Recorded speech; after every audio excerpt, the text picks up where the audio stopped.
Hello बच्चों, कैसे हो आप लोग। तो चलिए अब हम लोग अपना जनरल का सेकंड क्लास करने वाले हैं।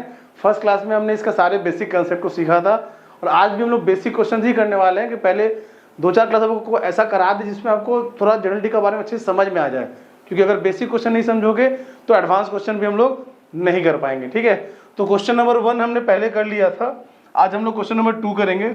इस क्लास में हम लोग क्वेश्चन नंबर 2, 3 और 4 करने वाले हैं। ठीक है, जिसमें सारे बेसिक क्वेश्चन समझेंगे और डिस्काउंट रिलेटेड क्वेश्चन को भी समझने वाले हैं। ठीक है, तो देखिए क्वेश्चन नंबर 2 में आते हैं। क्वेश्चन नंबर 2 में क्या है, कमेंस बिजनेस विद कैश। तो ये भी वही क्वेश्चन हो गया ना कि बिजनेस स्टार्ट जब कर रहे हैं तो उस समय क्या एंट्री होगा।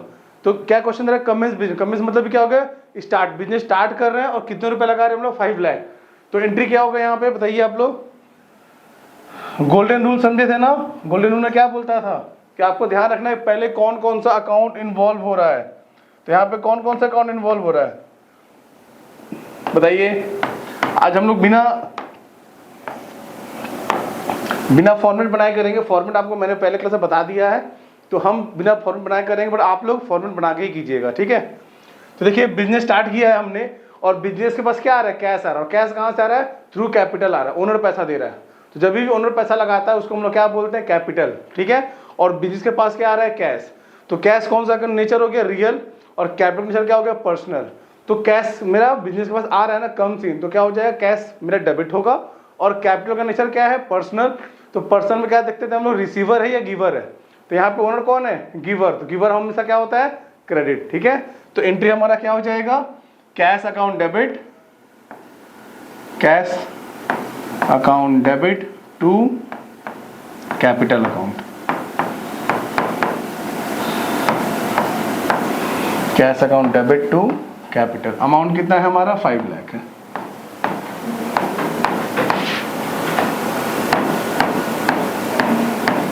ठीक है ना। आते हैं सेकंड क्वेश्चन में। किसी को कोई डाउट होगा तो आप बिल्कुल मैसेज कीजिएगा मेरे को। सेकंड क्वेश्चन क्या है, goods purchase from Mohan for cash 1,20,000। देखो ये मे का एंट्री है, हम लोग दे देते हैं यहाँ पे 1 मई। ये 2 मई का है।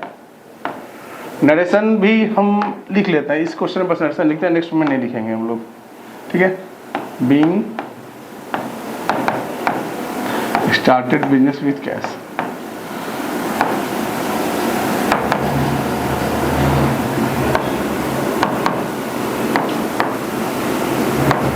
ठीक है, देखो नरेशन हम नहीं लिख रहे क्योंकि मेरे को आपको कम समय में ज़्यादा चीज़ों को समझाना है, बट आपको नरेशन हर जगह मेंशन करना है। अगर नरेशन नहीं करोगे तो मार्क्स आपको कटेगा। ठीक है ना। हाँ, सेकंड क्वेश्चन क्या था, सेकंड क्वेश्चन ये था कि बिजनेस में क्या हुआ है, गुड्स परचेज किया गया है और बदले में क्या पे किया गया है, कैश पे किया जा रहा है।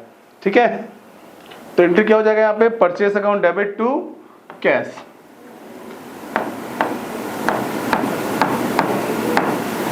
Purchase account debit to cash account.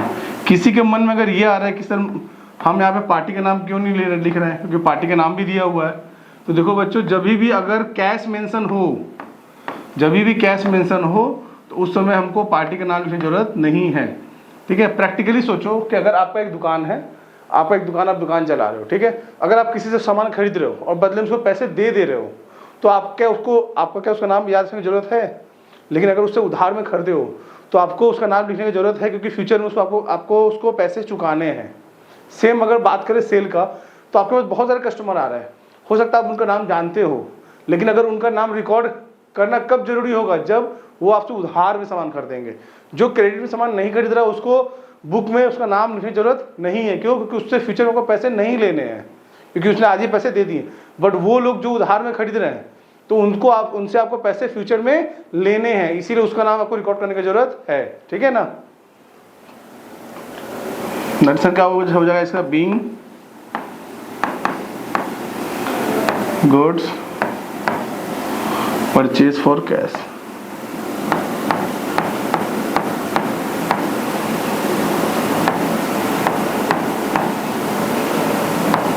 ठीक है ना, याद रहेगा ये चीज ना। जब भी पार्टी के नाम के साथ अगर कैश मेंशन हो, से आप तो गुड्स परचेज फ्रॉम अजय, यहाँ पे कोई कैश मेंशन नहीं है, तो यहाँ पे हमको अजय का नाम याद रखने की जरूरत है। ठीक है, बट इस क्वेश्चन में क्या था, मोहन का नाम तो लिखा था बट संग में कैश मेंशन था, cash.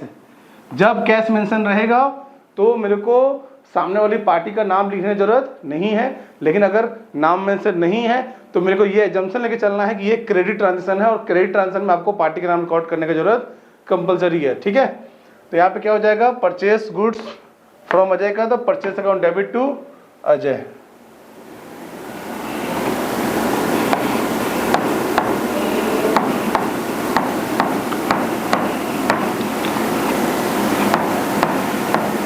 Purchase account debit to Ajay.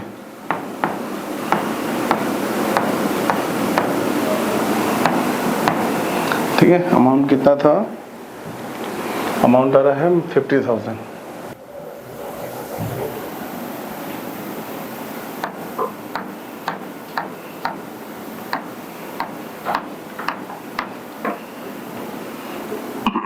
being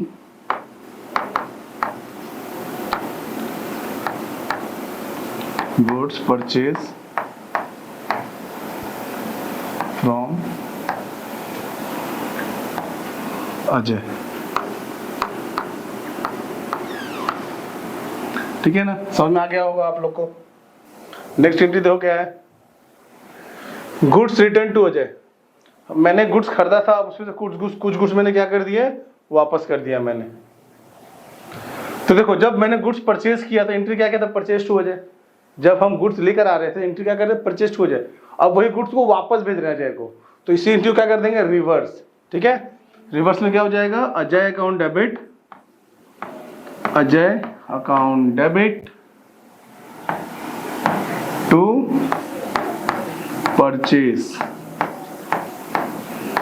बस रिटर्न इसलिए संग में हम लोग क्या जोड़ देंगे, रिटर्न, परचेज रिटर्न अकाउंट। इसको हम लोग रिटर्न आउटवर्ड भी बोल सकते हैं। ठीक है, परचेज रिटर्न को हम लोग रिटर्न आउटवर्ड भी बोल सकते हैं। तो अगर आप लिखना चाहो रिटर्न आउटवर्ड तो भी आप लिख सकते हो।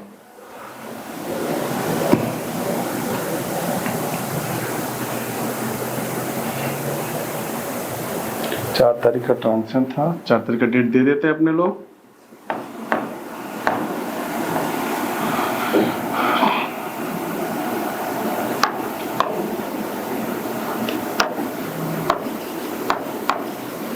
being goods return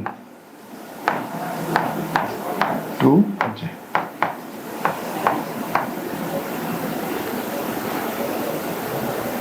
अब आते हैं नेक्स्ट एंट्री। नेक्स्ट क्या है, गुड्स सोल्ड टू राजीव 5000। हमने राजीव को गुड्स सेल किया है। ठीक है, गुड्स सोल्ड टू राजीव कितने का है, 5000। क्या एंट्री होगा इसे बताइए, Rajeev account debit to sales. Sales मेरा क्या हो गया, इनकम। इनकम ऑलवेज क्या होता है, क्रेडिट। और राजीव कौन हो गया, रिसीवर। हम उसको गुड्स बेच रहे हैं ना, और कैश नहीं ले रहे हैं। बस क्या बोला, गुड्स सोल्ड टू राजीव, मतलब एक क्रेडिट ट्रांजेक्शन है, मैंने उसको उधार में सामान बेचा है। ठीक है, तो मेरे क्या हो गया, राजीव पर्सनल अकाउंट में आएगा ना, पर्सन है तो मेरे क्या है, रिसीवर। रिसीवर ऑलवेज क्या होता है मेरे बुक में, डेबिट। तो एंट्री क्या हो जाएगा, Rajeev account debit to sales. Amount कितना था, 8000 है क्या, अमाउंट आपका 5000।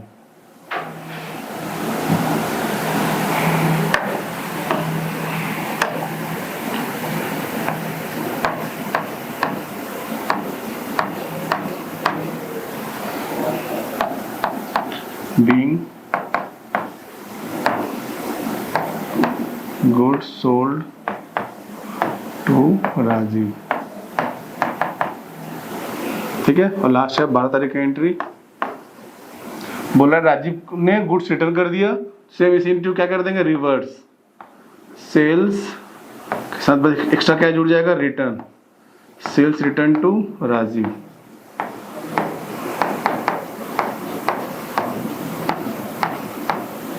Sales return account debit to Rajeev. इसका 10% कितना हो जाएगा, 500।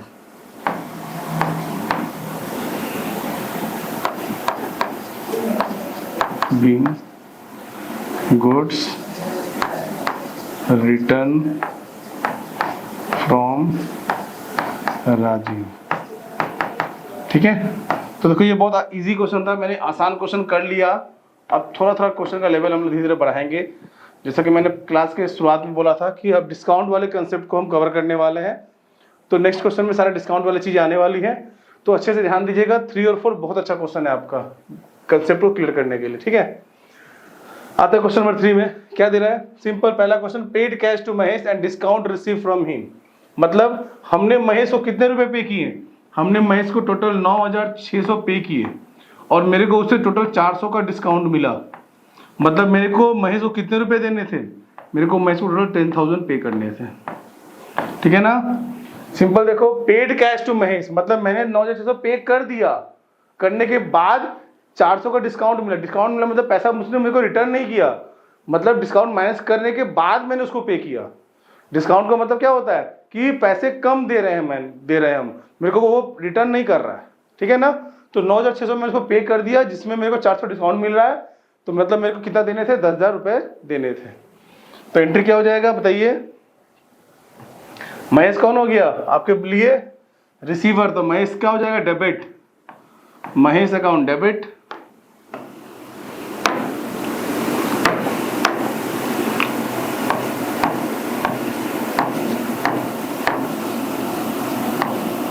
Mahesh account debit to cash to discount receive.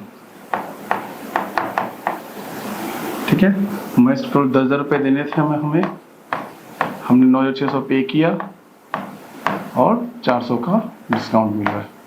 ठीक है, डेट क्या था हमारा 1 जून, डेट दे देते हैं 6। ठीक है, अब हम नरेशन नहीं लिख रहे हैं, नरेशन को स्किप कर रहे हैं जल्दी ज्यादा क्वेश्चन करने के लिए। ठीक है, receive cash from Arun and discount allowed to him 4900। देखो आपने अरुण को कितने रुपए पे किए, आपने पे किया 4,000, सॉरी रिसीव कितने किए, मैंने 4,900 रिसीव किए और मैंने अगले को 100 रुपए का डिस्काउंट दिया।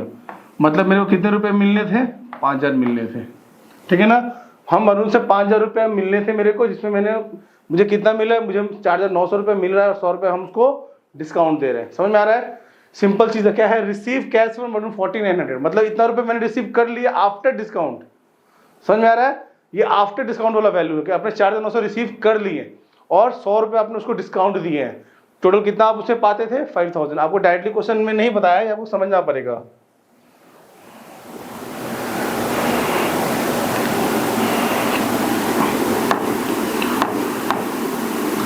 Cash account debit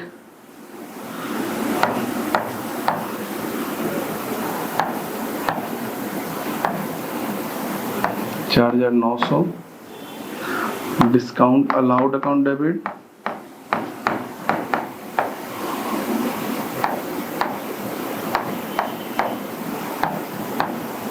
$100 to Arun 5,000। ठीक है ना, जहां पे भी आपको दिक्कत हो आप बिल्कुल मैसेज कीजिएगा, कमेंट कीजिएगा, आपको उसका रिस्पांस जरूर मिलेगा। फिर नेक्स्ट है 10 जून का, goods sold to Harish 30,000। Simple सा एंट्री है, क्या हो जाएगा, Harish account debit to sales.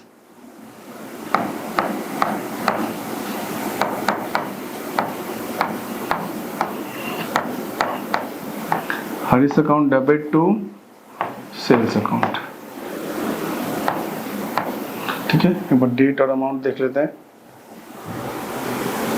10 तारीख और amount 30,000।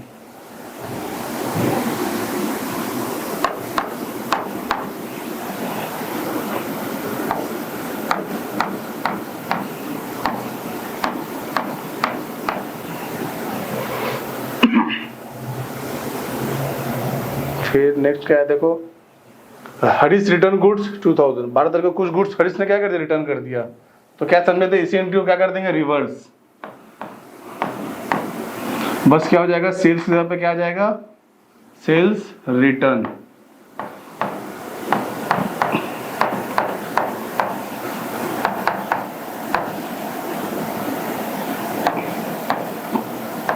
62,000।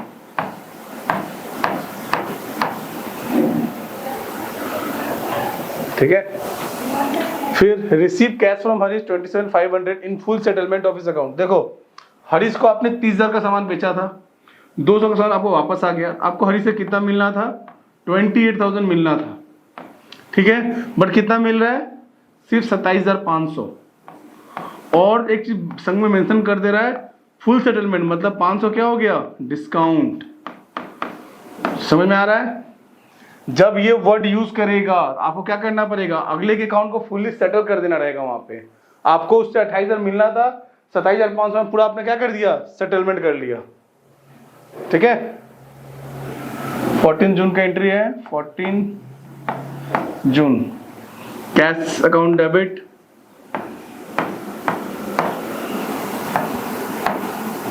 Discount allowed account debit,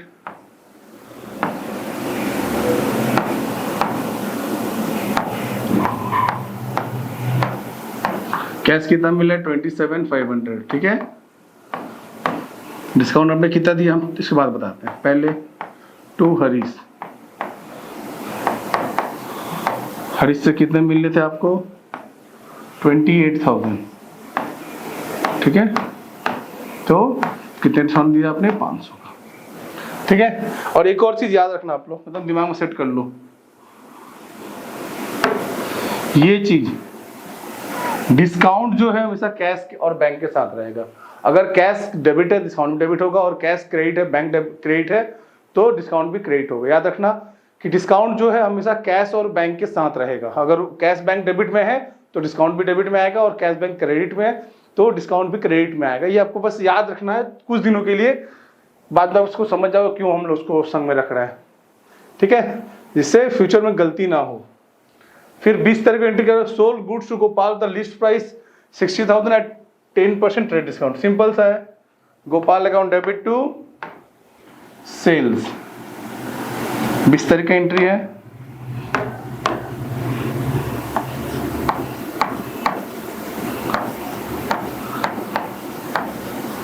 Gopal account debit to sales.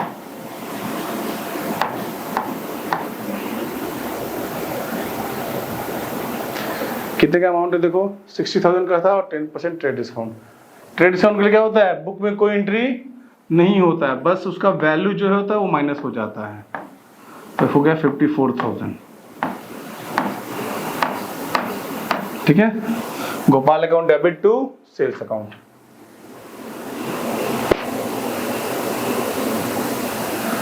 Purchase goods from Ravi the list price 20,000 at 15% trade discount. Simple है अभी, परचेज टू रवि 17,000, 23 जून।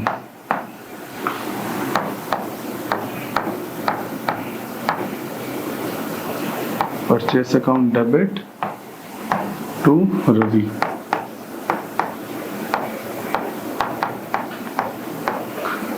ये याद रखिएगा आप लोग, डिस्काउंट क्या हो जाता है? माइनस। ट्रेड डिस्काउंट जब भी रहेगा तो डिस्काउंट क्या हो जाता है? लेस हो जाता है, बट डिस्काउंट को हम लोग को मेंशन करने की जरूरत नहीं रहता है। सिंपल सा ट्रेड डिस्काउंट क्या होता है? ट्रेड डिस्काउंट मतलब हो गया वो डिस्काउंट जो कस्टमर को अट्रैक्ट करने के लिए हम दे रहे हैं। ठीक है, अगर मानो कोई प्रोडक्ट का वैल्यू MRP 20,000 रुपया लिखा हुआ और मिल को 10,000 में रहा है, तो उसको फर्स्ट टाइम अपने बुक में रिकॉर्ड कितने पे कर रहे हैं? 10,000 पे ही कर रहे हैं। इसीलिए मेरे को ट्रेड डिस्काउंट का मतलब मेंशन करने की जरूरत नहीं है, बस वो वैल्यू हमको लेस करके शो करना रहता है। ठीक है,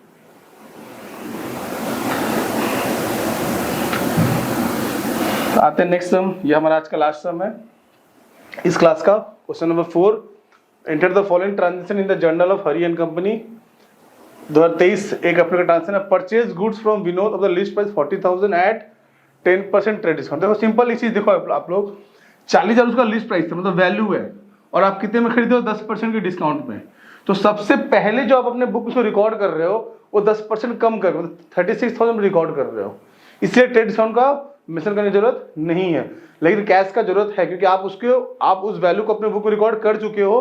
तो जब भी उसको कम पे कर रहे हो या फिर आपको कम रिसीव कर रहे हो और फुल सेटलमेंट हो जा रहा है, तो वहां पे आपको मेंशन करने की जरूरत पड़ता है, तभी उसका अकाउंट क्लोज होगा। देखो कैसे समझ में आएगा इस क्वेश्चन में। 40,000 का गुड्स था 10% ट्रेड डिस्काउंट पे, तो कितने में हो गया? 36,000। ठीक है, क्या नाम था, विनोद ना।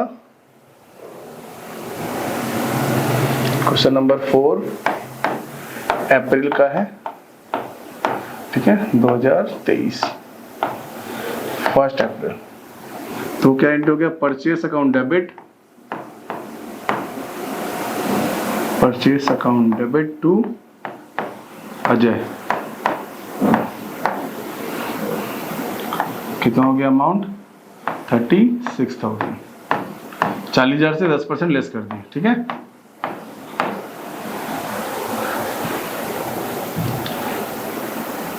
अच्छा सॉरी, विनोद था ना, विनोद,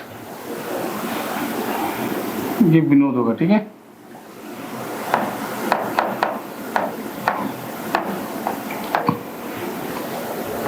फिर उसके बाद वो क्या दे रहा है कि रिटर्न गुड्स टू विनोद, हमने जो गुड्स खरीदा उसमें से क्या गुड्स हम रिटर्न कर रहे हैं उसको, ठीक है। तो इसी क्या कर देंगे, reverse, Vinod account debit to purchase return.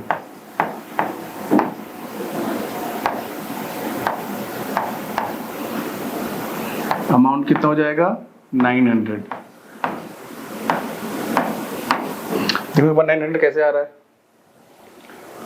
देखो जब गुड्स खरीदे थे ना आप तो 10% डिस्काउंट में खरीदे, जो उसका एमआरपी था, जो लिस्ट प्राइस था, उससे 10% कम में खरीदे थे। अब उसी को अगर रिटर्न करोगे तो जो उसका लिस्ट प्राइस है उससे 1,000 कम में ही रिटर्न भी होगा। तो 1,000 का उसका एमआरपी है, लिस्ट प्राइस 1,000, बस 10% डिस्काउंट अगर लेस करते हैं तो 100 रुपये माइनस हो जाता है। तो जो रिटर्न करेंगे उसका हमको क्रेडिट कितने का मिलेगा, 900 का मिलेगा, ठीक है। हाँ अब देखो 36,000 का गुड्स था जो खरीदे थे, ठीक है, 900 का आपने रिटर्न कर दिया, कायदे से कितना बन रहा था, 35,100, ठीक है। बट कितने में फुल सेटलमेंट हो गया, 34,000 में, मतलब 1100 का क्या मिला, discount. Vinod account debit, Vinod account debit 35,100, ठीक है, इतना मेरे को देना था, पर हमने कितने में सेटलमेंट कर लिया, हमने टोटल 34,000 में सेटलमेंट कर लिया, ठीक है। To cash account, to discount receive, कितना है, 1100 का, ठीक है। बस तो ये हमारा क्वेश्चन 3 कंप्लीट। उम्मीद करते हैं आपको डिस्काउंट वाला टॉपिक क्लियर हुआ होगा। फिर भी अगर क्लियर नहीं हुआ तो आगे और भी क्वेश्चन करने वाले जिसमें डिस्काउंट का क्वेश्चन रहेगा ही। और ये बहुत ही इंपॉर्टेंट टॉपिक है क्योंकि एग्जाम में भी जो क्वेश्चन पूछे जाते हैं उसमें डिस्काउंट का कंसेप्ट को कवर करता है एग्जामिनर, कि हाँ वो देखना चाहता है कि बच्चे को डिस्काउंट का कंसेप्ट क्लियर है या नहीं है। तो इसको आप ज़्यादा इंपॉर्टेंटली इसको पढ़ाई करना, समझना। और जनरलिटी बहुत ही इंपॉर्टेंट चैप्टर है, जितना ज़्यादा प्रैक्टिस कर सको उतना बेटर है, जितना ज़्यादा पढ़ोगे उतना ही कम है। समझो कि जितना आप हो सके 1 बुक 2 बुक 4 बुक का प्रैक्टिस कर लो, क्योंकि जितना सब प्रैक्टिस करोगे जनरलिटी का उतना आपका बेस स्ट्रांग होगा। चलिए मिलते हैं नेक्स्ट क्लास में, तब तक के लिए बाय बाय।